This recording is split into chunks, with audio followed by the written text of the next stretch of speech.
Welcome to AEW Unrestricted, the official podcast of All Elite Wrestling. I'm Aubrey Edwards with my buddy Tony Schiavone. What's up? Today, we've got Nyla Rose, one of the people we've been trying to get nonstop.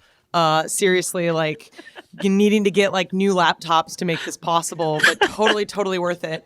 If you're not aware of Nyla is, one, you're an idiot. Two, former AEW Women's World Champion, two-time WoW Women's Champion. Your my notes say your pronouns are champion and scourge of mortals. You are advocate for and maybe the creator of the thumbs up grenade. And my favorite bullet point is you are the 2020 Chris Jericho Rock and Wrestling Rager at Sea Bowling Champion. You damn Skippy. That's right. That's you rubbed a little bit of salt in the wound there. Like you kicked it off with former champion. I was like, that's fresh. That burns a little. We're going to get that one out of the way real fast. Like, okay. I'm sorry. I want to add something to this, Aubrey, and I want you to ask her the first question, but also, as a shoot, one of my favorite people in all of AEW. Oh, hands down. Just hands down. Hands down.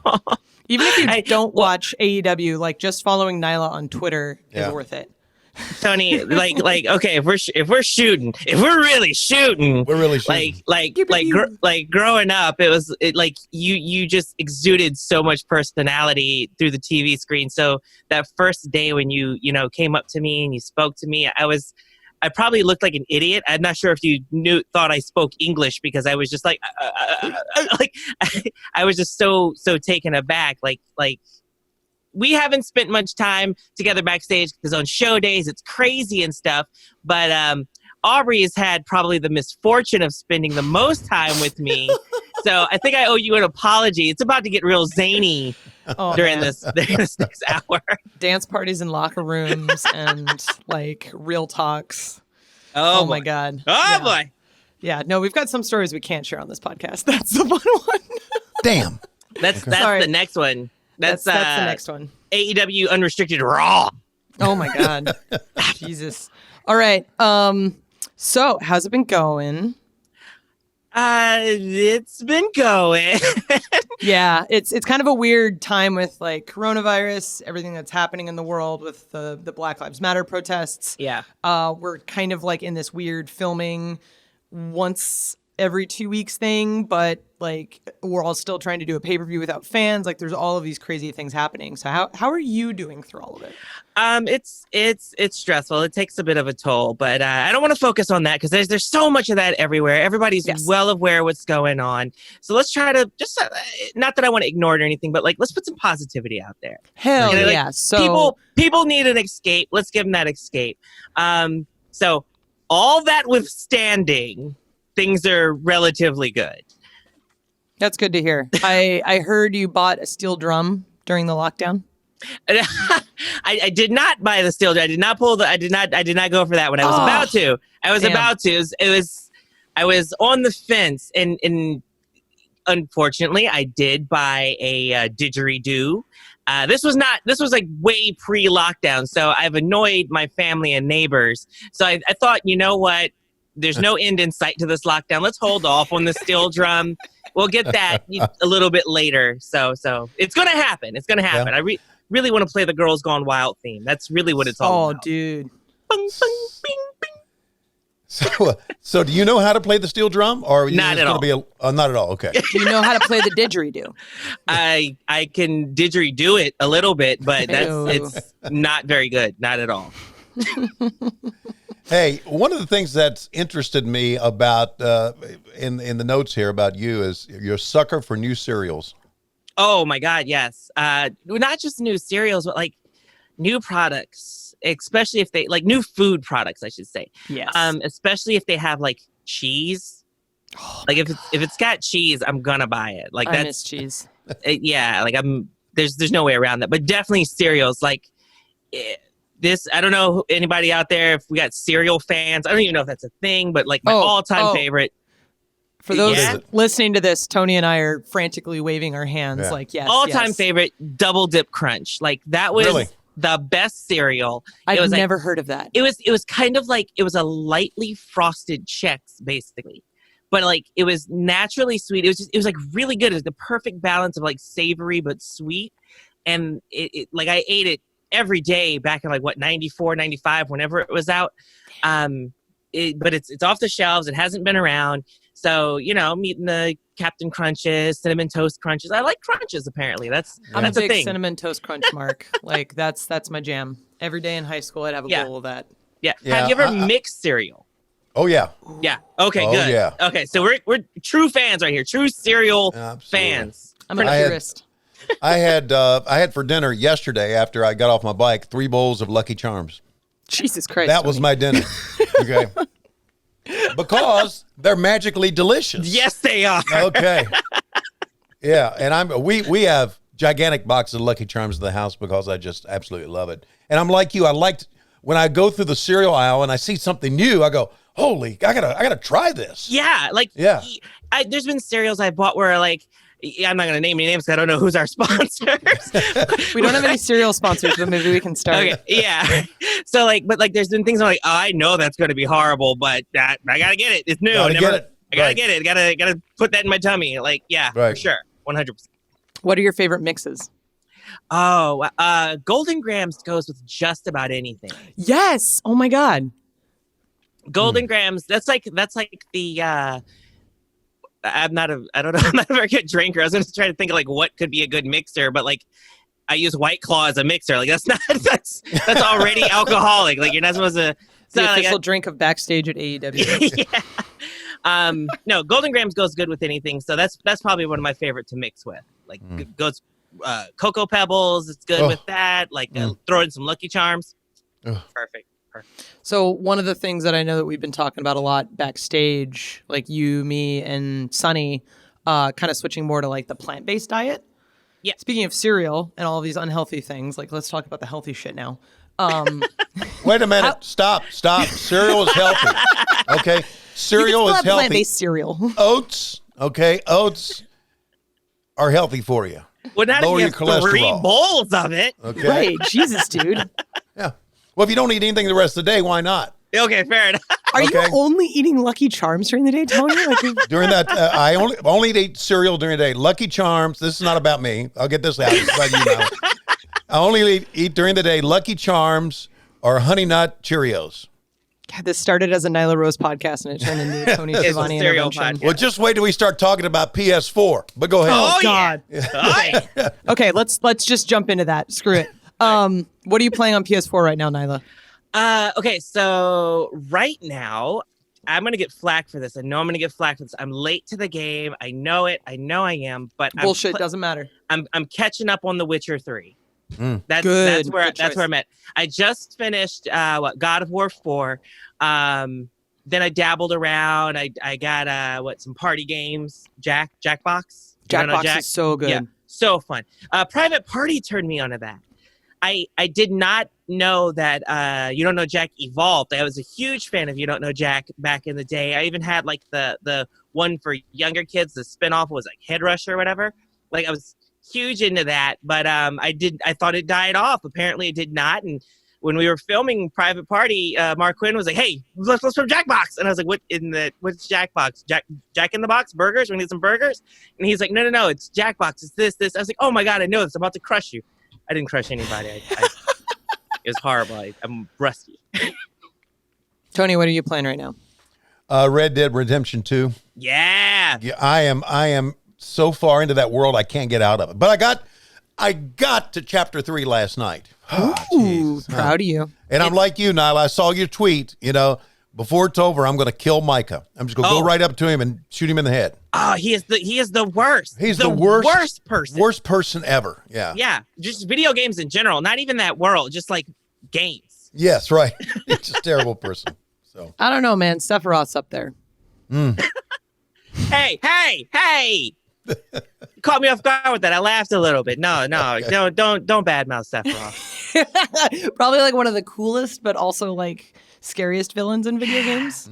Definitely. Did you play the remake? No, my husband's playing it, so I'm like doing the whole watch over the shoulder thing. But I'm like, how do you make a whole disc about Midgard? Like that's insane, dude. Well, it is insane. It's like I'm not gonna give anything away, but it's like it's crazy because it's kind of like a reboot, but at the same time a sequel. Yeah, like it's It's wild. Real good. Good. It's a wild ride. And what game are we talking about? I'm going to write this down. Final Fantasy VII. Final Fantasy VII remake. And the music. Oh my God, the music. They brought it back. We just got to the dance sequence, like right before he does the cross-dressing. Oh my God. Like brilliant. Brilliant. And as like a former game developer, I'm sitting there like, someone got to animate this. Oh, that was a lot of fun. That was a lot of fun, right? I'm hoping we somebody, whoever's working on it, hint hint, wink wink, nudge nudge, put a dance sequence in the AEW game. Hey, I don't know. Well, I'll talk to some people. Maybe I know a few. All right. I don't know. We'll see. I'll see what I can do. All right. We should probably talk about like wrestling or something. Probably. I don't know. Nah, what the hell? Hey, that was a good segue. AEW game. Like, right? This AEW game. That's perfect. Perfect segue. Oh, Jesus. So like, oh my God, where do I even start? So your grandma introduced you to wrestling, right? Yes, she did. God curse her, but bless her. Mm-hmm. Not curse. It not is curse. Oh, wait, a little bit curse. It totally consumed my life. Like, I am so much a fan of wrestling still. Like somebody had to remind me that I'm famous too. Like I forget. Like I get so drawn up in like what we're doing. Oh my God, look at the set. Oh, this gear is awesome. Like I'm such a fan of every aspect of what we do. And every week I'm absolutely blessed. I cannot believe I get to be backstage and meet the people that I get to meet and have the conversations that I get to have. It's even now I'm like, what is going on? What is my life? I'm having a conversation about PS4 with Tony Schiavone. What is my life? I used to watch him call Halloween Havoc and all this other stuff. And it's like, oh my goodness, this is really happening right now. Mm-hmm.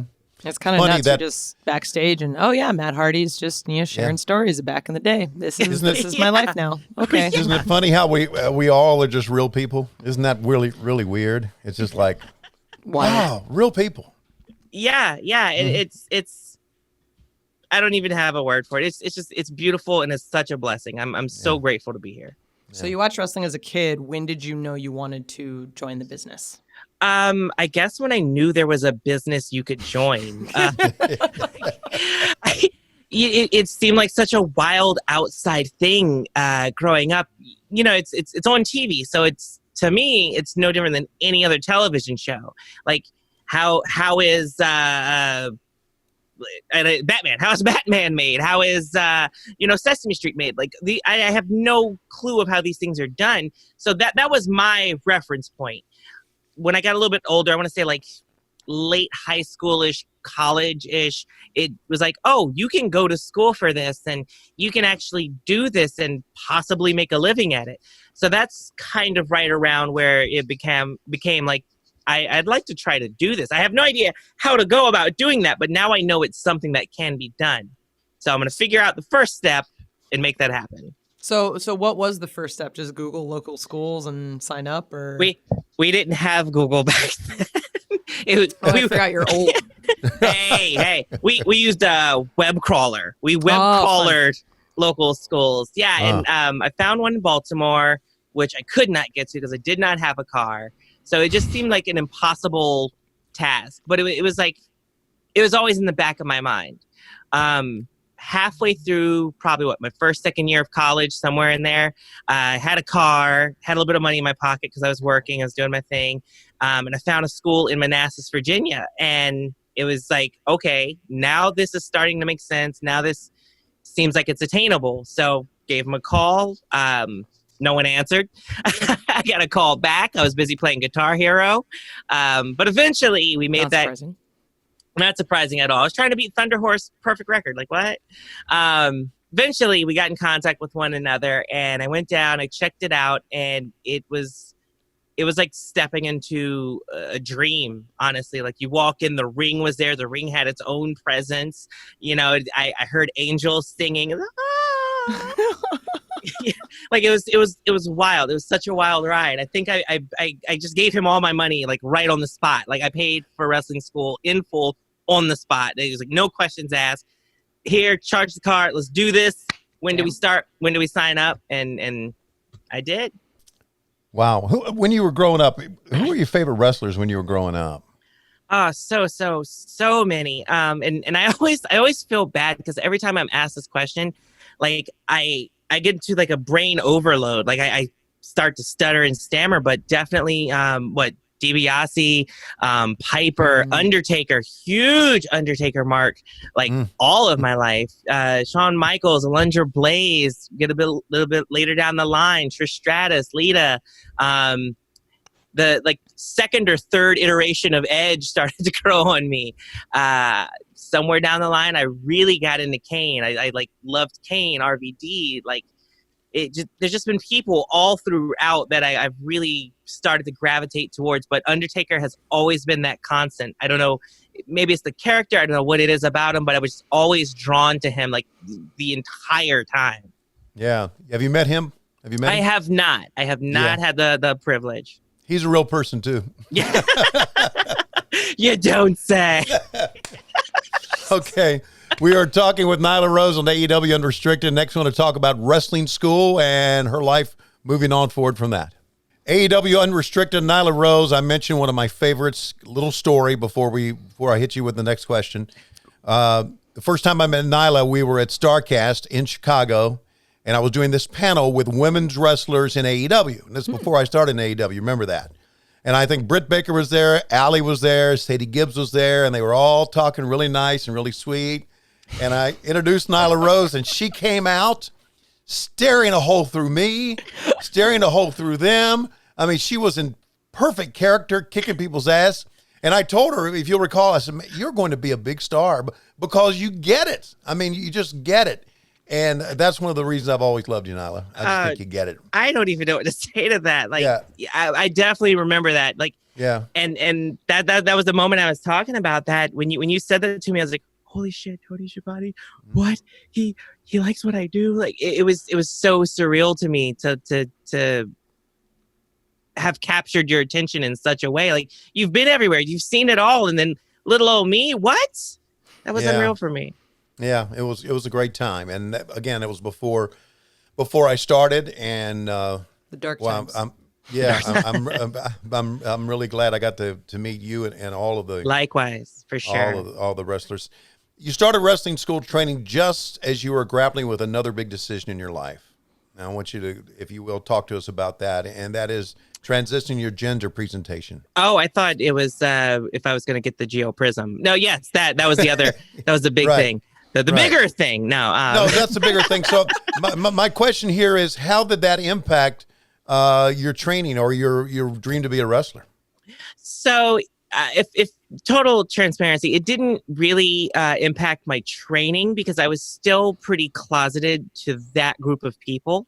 I was still kind of finding myself and figuring out what was possible and what meant what. And at that time, I identified with being a transvestite. For those who don't know, that is kind of like a level 36 cross-dresser. And again, this is generally, typically speaking. There are, everybody has ways that they identify, but I'm speaking dictionary definition, typical. That is someone who when they're male, they're male. When they're female, they're female. They go the extra mile. They're not just cross-dressing. It's a little bit more, if you will. Yeah. So Eddie Izzard is one of the more famous ones that come to mind. Absolutely. And that's exactly what I was going to say. At the time, that's how I identified, because that's as far as I thought it was possible to go.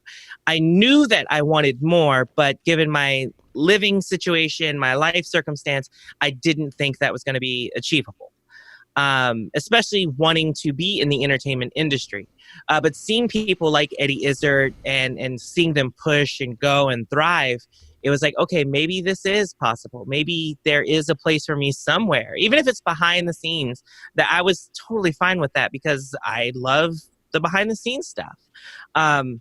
It's obviously my first love is being out there and actually performing. But like I said, when I say I love the business, every single aspect of it. But yes, it was a huge decision, and I was still finding myself Still trying to find a way to make it to training, to find the time to train between balancing myself, my school schedule, work schedule, and then squeeze in wrestling in there somewhere, wherever it could. Right. I was lucky and blessed enough that everyone at Kaito Pro, Jim Zavesky, was willing to work with me and kind of make a alternate schedule, if you will, just to get my foot in the door. Right. So with all of that, like, at what point did you realize that you would have a big impact from like the representation standpoint? I honestly think that wasn't until much later. Realistically, probably wasn't until signing with AEW. I was never shy about it or quiet about it. There's nothing shy about you. Nothing Yeah. shy. Very true. I thought you said we can't tell those stories. No. Yeah. You guys made me lose my train of thought. I was never shy or quiet about who I am and how I was, how I live, and all that. So on the indies, I just never really promoted it in the sense as it's not a part of my character. Mm-hmm. But I never shied away from it. You know, I never denied it. I never wanted to quote unquote trick anybody or anything like that. So it never really came up on the indies, but some people, you know, they would see me post certain things or ask about it. I'm like, yeah, you know, I'm trans and here it is, like, whatever. Yeah. So it reached a few people, but it wasn't until signing with AEW when some news source, like, for lack of a better phrase, dropped the bomb, and it reached the world, and then everybody, I was like, oh, this is bigger than I thought it was. Yeah. Just a little. Just a little bit. Well, I had remember hearing, I think Brandi had done an interview or something about it, where like when I think Kenny originally reached out to you about joining AEW, and nobody actually knew you were trans. They just wanted you as a wrestler for the women's division. So it's kind of one of those like, oh, hey, this is from my perspective, it's really cool because it's like they're hiring you for you and you're not like filling a checkbox, right? Right. For sure. Absolutely. And that was like the biggest compliment, if you will, for me. It made me feel really good because they didn't see me, like you said, as a checkbox, as like oh, well, we got one of those. What's the next Pokemon to catch? Like, they really were just kind of like, hey, you know, we like this chick. We like what she does in the ring. We want to put that on television. We want that with us. Well, at the time there was no television, but you know what I'm saying. Yeah. They knew it was happening. Yeah. I didn't know it was happening. I just, one of the things about AEW that's great, there's so many things about AEW that's great. You got to really work here to know that. Yeah. I can sit here and I can stand here and sing the praises of all of us, but unless you're behind the scenes and know the people you work with, you don't get it. But one of the great things about AEW is letting you be yourself. Yeah. On many levels. Aubrey, as we know, is a great referee, but Aubrey, as we know, is a big smartass. Oh, totally. So they let her be this big smartass, great referee, right? They were like, we want to put you on a podcast. I'm like, are you sure? Right. So let me give you another Nyla Rose, Tony Schiavone story, okay? This is another reason, okay?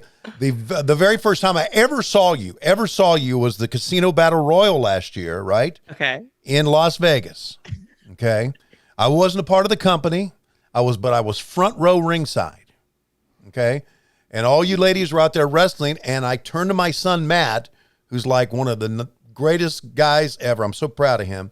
And I said, this Nyla Rose is fantastic.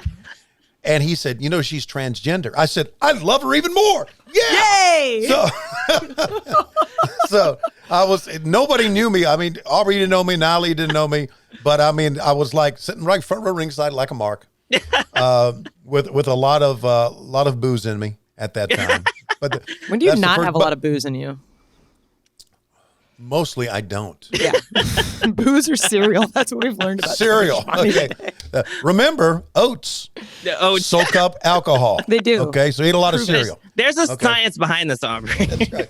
So I don't, again, I just wanted to, what I'm trying to say is here that the all-inclusive, what we have with Tony Khan is just makes it a wonderful place to work. And I know you're a big part of that. And I know you feel very happy about how I think everyone has accepted you, and I think the fans have accepted you. I just think it's a wonderful story. It really is. Well, thank you. I don't know. I don't think I have much to add to that. It's I wish I had seen you at the Casino Battle Royal, but whoo-wee, that was a heck of a night. Yes, it was. Oh my God. Yeah. Yeah, that was kind of crazy. I lost vision in the first 30 seconds of that match. Oh, I remember that. Yeah, it was a total haphazard. Nobody's fault. Total haphazard accident. But I wrestled that whole match blind, so that's a fun little story. Wow, how about that? I want to get to that story because I want to talk about AEW, but I also want to talk about the fact that you lived in Japan for a bit, right? Yes, off and on for a couple of years. Yeah, how was that? And how was that living there? It was great. It was wonderful. I again just a lot of the crazier things have happened purely by chance and happenstance, I guess, in wrestling for me. I had just come back from Canada, actually, working on a television show, and I heard that, legend Nagayo Chigusa was going to be holding some tryouts for her wrestling company she was starting up. She had branched off from her former partner and a former promotion she was doing. She was looking for some talent to come to Japan, and she had done another round previous to this, but I could not make that one. Not that I didn't want to, but I found out way too late, and things just didn't work out. Yeah. But this time it was kind of like, I'd like to go, but I can't. I just got back. Money's tight, like this. And I was like, hey, no, you really need to be there. And I was like, nope, I hear you loud and clear. Going to figure it out. Going to find a way to be there. I'm driving down the road, trying to find anywhere to sleep for the night. And it was a fly by the seat of your pants kind of story. Went to the tryout. She liked what she saw. She asked me if I could stay another night. So I had to find another place to stay. We ended up staying at this weird hostel. I didn't even know they had those in New York, right? It was a crazy, crazy weekend. But she liked me. She invited me to Japan to come train at her dojo and learn from her. And who says no to that, right? So let's do it. As you all know, wrestling is wrestling. So I was like, okay, well. What? It was nice. It was a nice offer, but I don't know if that's actually going to happen. And I get a message online maybe 2-3 weeks later, and they're starting the process. Hey, this is what's going down. We're going to bring you to Japan. I'm like, oh my God, this is actually happening right now. And the next thing you know, I'm living in Japan. I don't know anybody. I don't know any Japanese. Oh, that's but I'm totally committed, and I'm there for the next 4.5 months. Yeah, your nickname was Kenny Omega's hair. Kenny Omega hair. Yeah, Kenny Omega hair. Okay. Kenny Omega hair. That's what the girls call me. My hair is naturally curly, so anytime it was incredibly humid or I would get out the shower, they would say, Miss Kenny Omega hair. And they would, oh my God. Yeah. So rumor has it you can do a Kenny Omega impression? I don't know if I could do a Kenny. I just do the goodbye and good night. Bang. Better than most. Better. Exactly right. Yeah, that's exactly right. So Japanese, you say you can't speak it, but you pick up some over there, right? I mean, so over having been there, like I said, it's been 4 or 5 years by now that I've been back and forth, literally splitting the year. I'll be here for 5 months, go over there for 5 or 6 months, and bouncing back and forth. So definitely have picked up more than a few words. I'd like to think I can hold a very broken conversation. Mm-hmm. Yeah. What is speaking of which, I know it's a touchy subject. It's very recent, but you recently lost your title. I'm very sorry. But I mean, you lost it to Hikaru Shida, one of our incredible wrestlers on the ladies roster. Amazing wrestler. And we have a number of Joshis. Have you found that your time spent in Japan has kind of helped working with them in the ring? I will. So I'll go on record, and I will go on record for the first time ever. You're getting the AEW Unrestricted exclusive. Nyla Rose does have an unfair advantage in pro wrestling. It's that I've spent so much time in Japan that I know how to speak some Japanese, and I work well with the Joshis. There you go, ladies and gentlemen. Boom. That's the Boom. unfair advantage that I have. Breaking news. Everything else is but You have an interesting way, we understand, of communicating with Japanese wrestlers when you're putting a match together, right? where are you guys getting these notes? Yes, I do. don't know. We have a great producer. We Okay? do. Yeah. Yes.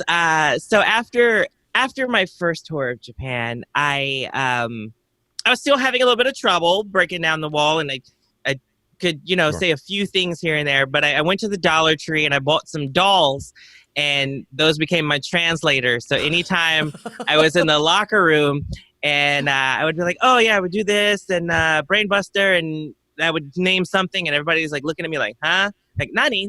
And I'm like, choto mate. Like, hang on a sec. And I would like grab my dolls and I would illustrate the move. And they would be like, sugoi. And I would like, okay, cool. We're on the same page. Like, there's no messing that up. I haven't seen. Do you still have the dolls backstage? They are still backstage.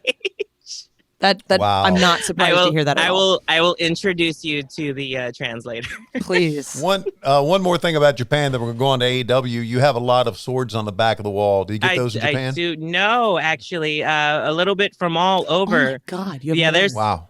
quite a few. There's a little bit. That's not even all of them. Is that insane? Is that insane to say? There's at least like 20 there.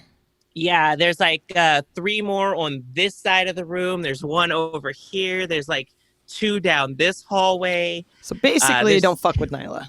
Basically. Yeah. Cool. I knew that before the swords. To be honest. Seriously. All right, we're AEW Unrestricted, talking to Nyla Rose. Super fun conversation. When we come back, we'll keep talking about AEW, you coming into it, and just the impact you've made so far. All righty. This is AEW Unrestricted. Tony and Aubrey here talking with Nyla. Super fascinating conversation. Japan, AEW, transitioning, swords. Like, we've talked about a bunch of different shit. One of the things that I want to touch on before we kind of go more like deep dive into AEW stuff. So you were the bowling champion on the cruise this past January. That's right. If I was smart, I would have ran and got the trophy just to like show it off. Just to have it in the frame. Just to have it in the frame. Just to rub it into Chavo Guerrero, Vicky Guerrero's face, because I beat them. That was that was one of the like interesting things, and you kind of touched on it a little bit. Like, all these people who are like air quotes famous are just like regular people. Like, Vicky just hangs out in our locker room like at work, right? And she's amazing. She's so Yeah. nice. Oh, I love Vicky. Yeah, oh my God, right? Like, how can you not? She is so genuine and sweet, and just I could just go on a whole tangent. I won't derail this. So what was it like kicking her ass in bowling? It was awesome. She is such a good shit talker. like you don't understand. Here we go. We're gonna bring it back around. We're gonna loop it back around, back to video games. I love playing video games, right? I love playing shooters like Call of Duty and stuff. I'm not very good at them, but I can talk so much shit. I get in your head, right? Like, I'm so good at that. Like, Overwatch, trash. I am horrible at Overwatch, but I love to play it. But I can talk so much shit. Vicky talked so much shit during us playing bowling. Like, oh my God, she's gonna beat my ass. Like, she got in my head. She's so good and effective that way. I think my favorite part of that is hearing that she was talking shit and you still beat her. And then the next day we had a podcast with her and you wore the trophy around your neck during the entirety of the podcast. Just like, sup, bitch, what's up? I got this. As you are well aware, more than probably anybody, I'm a little bit extra. A little bit after I won the trophy and I saw it fit around my lanyard. I'm like, oh, this is going to be a necklace. Like, I'm going to rub this in everyone's face. Oh my God. Wow. Oh, Good stuff. You started in AEW, and it started with the DM from Kenny Omega. Talk about that. It started with what I thought was a rib from some friends of mine. Huge, like you said, who are some of your favorites? Kenny Omega, one of my favorites, and got the Kenny Omega hair, right? So Yes. So right. It's no secret. And I got a message like, oh, Kenny Omega, and I just looked at it. I was like, yeah, right, whatever. And I totally ignored it, like went back on my Twitter feed and like just kept scrolling. And then later on, like maybe an hour, 2 hours later, I was like, all right, wait, who is this for Kitty? Oh, that's at a check mark. Huh. Oh, fuck. Can you, I was like, hey Siri, can you fake check marks on Twitter? No, you can't fake those. That's legit. That's really Kenny Omega. Oh my God. What is happening? And then I read the thing and it was like, hey, I'd love to talk with you about some opportunities. Here's my number. Like, let's talk. I was like, oh my God, this, like, I don't even know what life is right now, but so I did. And here we are. Yeah. Wow. Damn. That's so that's a kind of a fast forward story, but I mean, you and Kenny being one of the EVPs, I know really liked you, but I mean, you had to go through some sort of. Well, yeah, I didn't know what we're allowed. I didn't know what we're allowed to say, but yeah, there was a little bit more to it than just like, hey, you want a job? Here's a job. No, there was. Yeah. It wasn't that at all. Like we exchanged numbers, we talked. He told me what was expected of me as far as what they were doing, what he'd like me to do. He asked me if I was interested. The typical things. The typical stuff. The typical things. So he had seen your work in Japan. Yes. He had been impressed by you, so that's why he contacted you, right? Yes. Okay. And that, well, I didn't know that at the time, but that's what later came to be known, was from my stuff in Japan. How he got a hold of that, or maybe he just heard my name. I don't know how that came about, but I'm glad it did. Glad I got on his radar somehow. I must have been doing something right. So you made your AEW debut at Double or Nothing in the 4-Way for the women's. What was that like? Because I know that it had been advertised as a 3-Way, and then Awesome Kong ends up debuting, and like that whole day was just kind of crazy because I don't think any of us really expected what was going to happen. That whole day, that whole experience, like I still, to this day, we're like over a year now removed from that. And I'm still like, it's still sinking in that day. Like there was a 50-foot banner of my face yelling at all of Las Vegas. Yeah. Mm-hmm. What? Like when they put up the banner and I'm looking at the banner, I'm seeing it's like, oh yeah, Cody, definitely that makes us Jericho. Of course he's gonna be on the banner. Why would Jericho be on a banner? Kenny's definitely gonna be on a banner. Nyla, why did they put me on a banner? Who's responsible? Like it was unbelievable. It was one of the coolest things that ever happened. You're walking down in Vegas, you see that. It was unbelievable. It was awesome. It was cool. It was such a ride. But it was advertised as a 3-Way. And then the Swerve, Awesome Kong, comes out. I had met her super, super briefly, so I didn't get to know her. I didn't know how she was like. Especially the one time that I did meet her, she was a little upset because she couldn't find her credit cards. Of course, rightfully so. You're going to be upset. So I was a little... she got her TV persona, her TV presence. I was a little like, oh, I don't want to get on her bad side. I don't want to get in her way. I don't want to. So I was a little scared. I was a little scared to talk to her. But I was doing ring crew for Impact, and whoa! Stop! Run that. I was doing ring crew for Impact thing by me again. Yeah. Wow. Okay. Like I said, some of the craziest things in this business have happened purely by chance. I happen to know someone who had their foot in the door, who was doing ring crew and working with Impact, Foxy Roxy, and she was gracious enough. She said, "Hey, there's an opportunity, like it's just ring crew. I can't promise anything beyond that." And I was like, "No, that's that. Hey, like let's do it." Foot in the door. God bless you. Like let's do it. So so she brought me on and gave my name to the right people, and I don't know who made that decision to like give the thumbs up, but they did, and there I was. I worked ring crew on a couple of shows, and actually funny story about that. So we're standing there wearing our all black, as ring crew does, and they had a meet and greet before the show, and you've got so many wrestlers all around the ring signing autographs, and this one kid comes up to me and he's like, "Oh, can I have your autograph?" And I'm like, why? And it didn't register to me. And he was like, the more he talked, I came to realize he thought I was Tamina Snuka. Oh my God. Wow. So I was like, okay. So I look over and I get the thumbs up, like, hey, if they want your autograph, sign an autograph. Like, we're here for the fans. I'm like, damn right we are. Cool. I just want to make sure not get any hot water. So I signed the autograph. That was a mistake because somebody saw me sign the autograph. So then I started to get a line of people. No. Oh, that's always how it happens.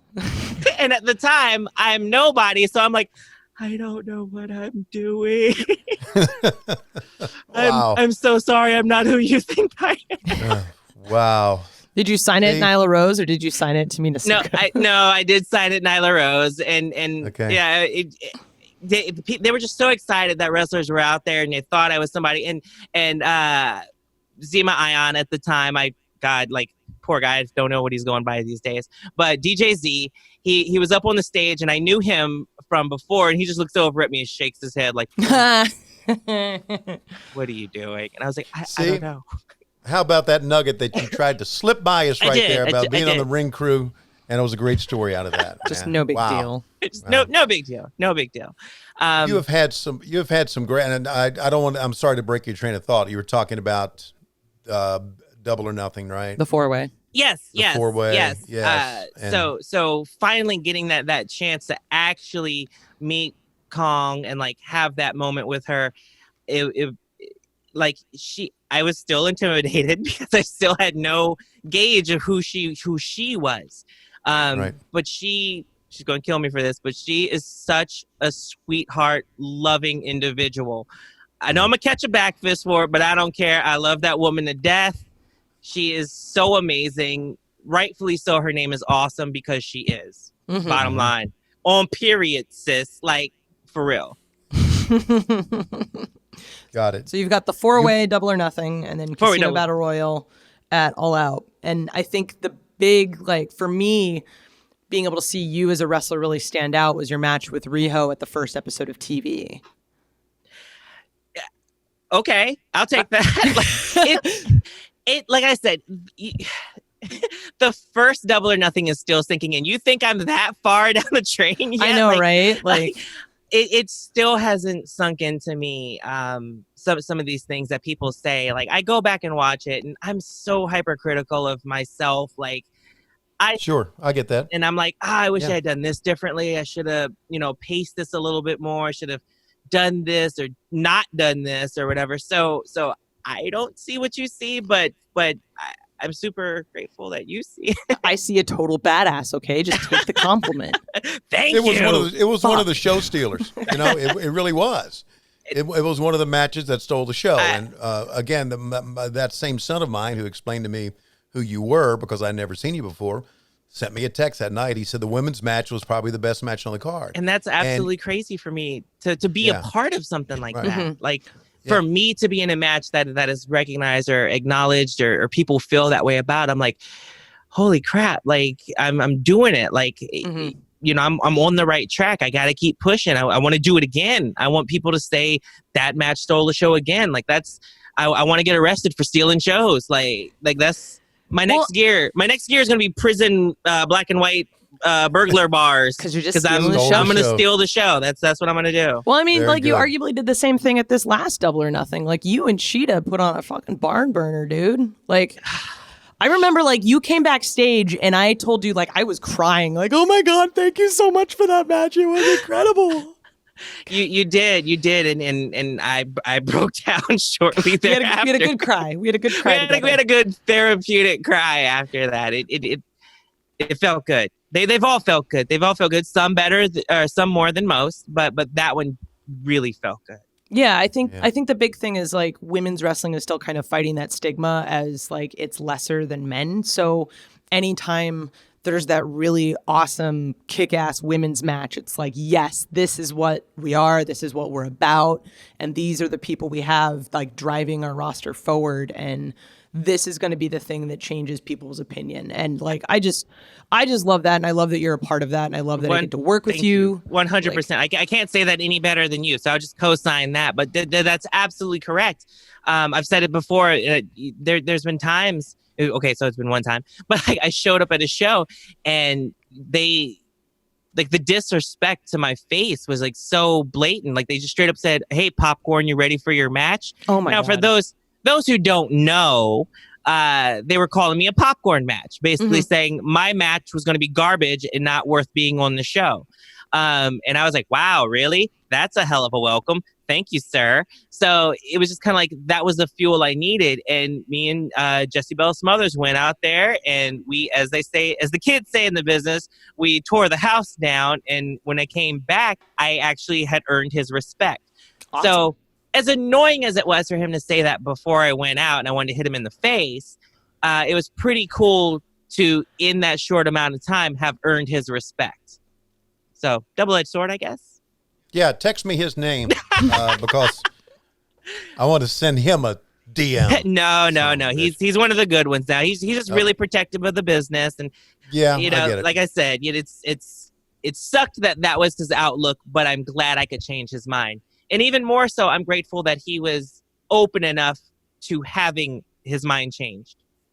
I mean, that's a big part of what AEW is doing, right? Like, we're doing things differently than what people have seen before. Like, we're changing the business. The way we approach things is very different, even from just like a match, like putting together a match, but also like how we present our roster, how we present our storylines. Like, and to see how many people are open to the idea of like, okay, well, maybe this is different than what I know, but I'm open to it and whatnot. Like, I get the same shit. Like, people are like, oh, she's a woman, she's not gonna like be able to actually like defend the men. And then like I'm fucking yelling at Jericho every show. So it's those guns, like your arms, like look at Jack.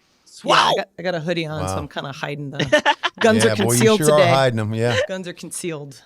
but really, Nyla, and the same thing for you here, Aubrey. And I know you and I have talked about this before. Do you see yourself as a role model for transgenders wanting to move on in society? I don't see myself. So it's a weird place to be. I don't see myself as a role model because I just see myself as me. Mm-hmm. But I do recognize the fact that I can be someone's role model. Right. I don't know if that makes sense, but it does. I get it. So I try to be hyper aware of not being tone deaf on certain issues or you know, using the correct language or basically I try to be conscious about what I do and what I say, because I know it may influence even one person. And if I do it in the wrong way, that's highly irresponsible of where I am. And I can't let that happen. I mean, arguably being yourself is the biggest part of being a role model, right? Yeah. Like if you weren't genuinely you, you're not making as big of an impact as you could be. Exactly. You know, it's because it's all fake and a facade. So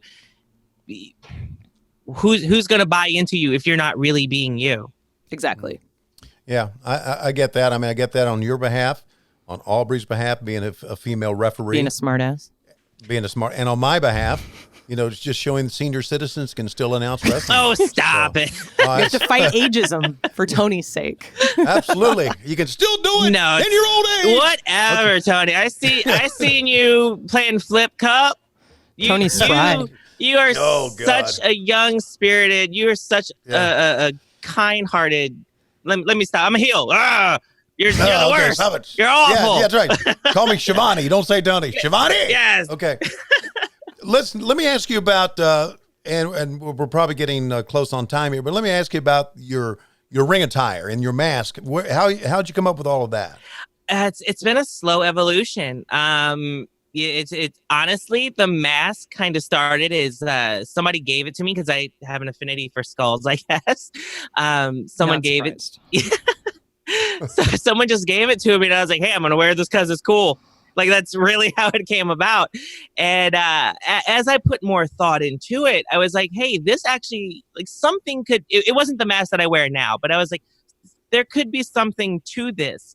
And obviously, you know, the Native Beast, it's right there in the title. I am proud of my Native American heritage. Right. in Native American culture, there is such thing as a death mask. It's not quite what I wear. It's very, very different, to be totally honest with you. But I thought, what if we could bring somehow like that imagery or that vibe to the theatrics of pro wrestling? So wearing the mask of death is that play on that. I don't want to do what a real death mask is because it's a sacred thing. But if I can capture the idea, as it were, and make it theatric, something that's kind of generalized, and then that's where that came from. So I started wearing the half mask, and that's where that part came from. And kind of tying into that, the red handprint, as I've stated before, it means a lot of things. Definitely a big part of it is recognition of the missing and murdered Indigenous women. But turning it on its side, having the blood drip, it's that intimidating imagery. If I'm supposed to be a warrior, there's that to it as well. A handprint in Native American culture symbolizes strength of a warrior, someone who's well versed in hand-to-hand combat. So there's a lot of things rolled into it. It doesn't just mean one thing. And I think that's what people get caught up on. They're so used to things being like, oh, it's this, that it has to be exactly this thing. It's like, no, like you can be inspired by and make it your own. And that's what I tried to do. Man, you're just, I love you, girl. Like I've told you time and time again. We really love you, Nyla. I love having you as a part of my life. Like the vibe that you have backstage and what you add to our locker room and just how badass you are in the ring. Like, thank you so much for being here today. Like, look, despite all the things I say about you guys on air, I do love you all too. Seriously. Awesome. Seriously. You make backstage, you make the ring, you make every bit of it feel like home. Oh man, it's so great. And thank you so much for being here. This was fantastic. Oh, thanks, Chad. This was a lot of fun. Did the time really go by? What time is it? Let me check my clock. It's been like an hour. It's really flown by. Right? Like, I want to do this again. We're just hanging out. Okay. We're having fun. I mean, talking about cereal. Right. We'll have to have you on again on AEW Unrestricted, which you can subscribe to for free wherever you get your podcasts. And if you happen to want to watch the video version of me throwing up the double buy, showing off my guns, you can catch that on YouTube. Just search for AEW Unrestricted. Tune in to AEW Dynamite Wednesday at 8 o'clock, 7 Central on TNT. I'm Aubrey Edwards. This is Tony Schiavone. That guy. Thanks for listening. Nyla, thank you. Thank you.